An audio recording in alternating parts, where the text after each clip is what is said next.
On any given night in America, there are more than 500,000 people who are homeless.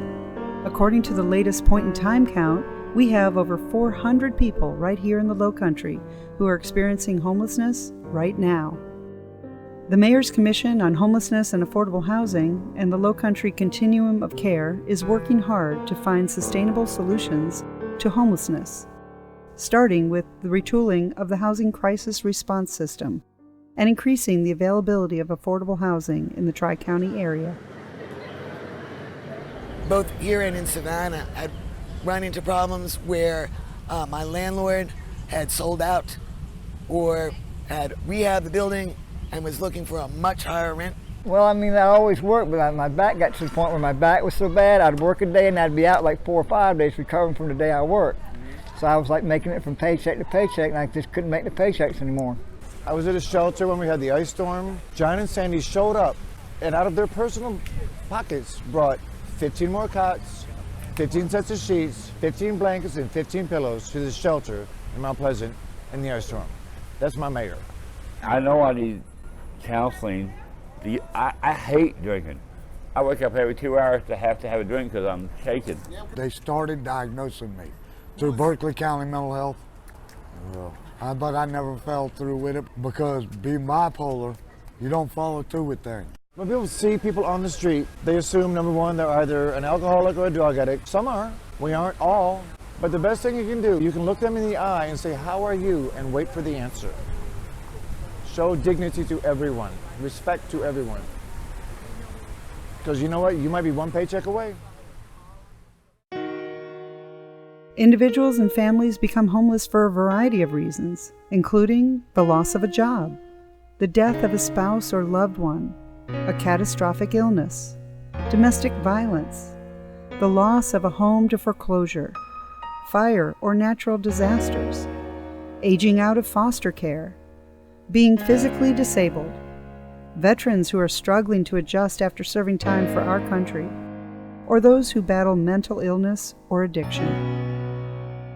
If we want to see this problem come to an end, the way to do so is to do those things that we would want done if we were in that situation. Housing First is a model that works. Other cities have tried it. They have found it successful. And the Mayor's Commission on Homelessness and Affordable Housing has already adopted the Housing First model. If our community is serious about ending homelessness, we can do that. We can deploy resources in a way that makes homelessness rare, brief, and when it does happen and we end it for a family or an individual, it doesn't happen again. The Navigation Center opened September 4th of last year, and we opened our doors to for the homeless population and anyone that was possibly going to be homeless. And we've created a program and a holistic approach where it's really a patient-centered program. When someone comes in, it's not just about I need employment or I need my utilities or I just need a place to stay or I need a shower. What we do is we really sit down with these folks and kind of peel the onion, so to speak, and really find out what the real reasons are of why they became homeless in the first place. From there, we began developing a process and programs within the center to address those needs. So for instance, we really feel, and why we think the center is different, is that the mental health and the medical piece of the puzzle for these folks are very, very, very crucial in creating that foundation for them to make in order to live in a place.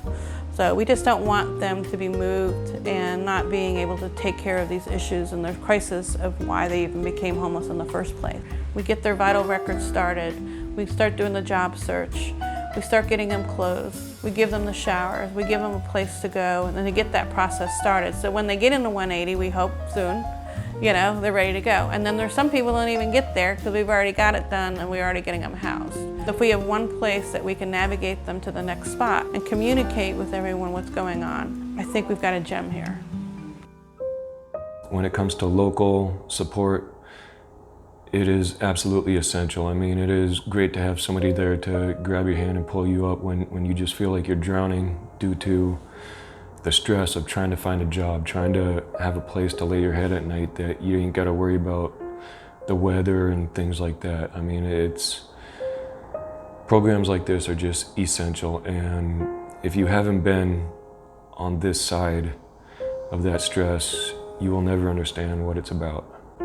I mean, statistics, data, it's all out there, but if that's all you're going to utilize is that to make decisions as far as, you know, how people are going to get the help and support they need, it's not enough. I found myself homeless, and I was living in Somerville in a storage unit for a year and a half. I found my way into the navigation center, and everyone was so warm. They made me feel like things were not hopeless, that I could do whatever I wanted to do. They helped me get into the senior program that works through the state, the CSEP, and now I'm getting paid 20 hours a week. I've got an apartment now. So when I had an opportunity to come back here, I came back and I took over the clothes closet. And I absolutely love doing that. It's the most wonderful feeling to help people. We need people to donate to causes and help us find the resources to provide for folks that are living on the street and need affordable housing. We need volunteers to show up at the different organizations that are addressing these needs in the community. We need everybody to be active and to care to solve this problem. Proceeds from last year's Homeless to Hope benefit concert helped to provide seed funding for the opening of the Navigation Center, Charleston's first day center for people experiencing homelessness.